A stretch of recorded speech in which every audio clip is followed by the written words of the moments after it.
Традиционално и оваа година Сдруженијето на слепи лица од Битола се собра на Великденска трпеза со цел да го прослават најголемиот христијански празник Великден.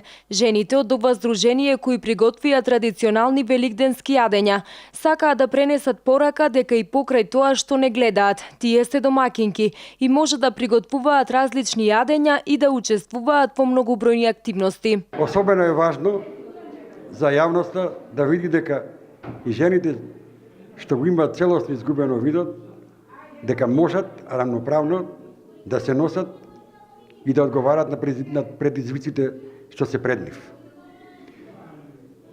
Тие се вредни,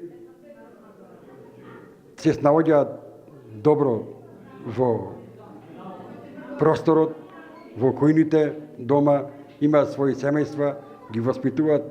Значи сето е ова за афирмација на жените, особено што се без вид, што го имат изгубено видот. Одржувањето на верските обичаи и вредности, меѓу кои денешната Великденска трпеза, е дел од програмските активности на Сдруженијето на слепи лица од Битола. Инаку бројот на лица со оштетен вид во Битола изнесува околу 220.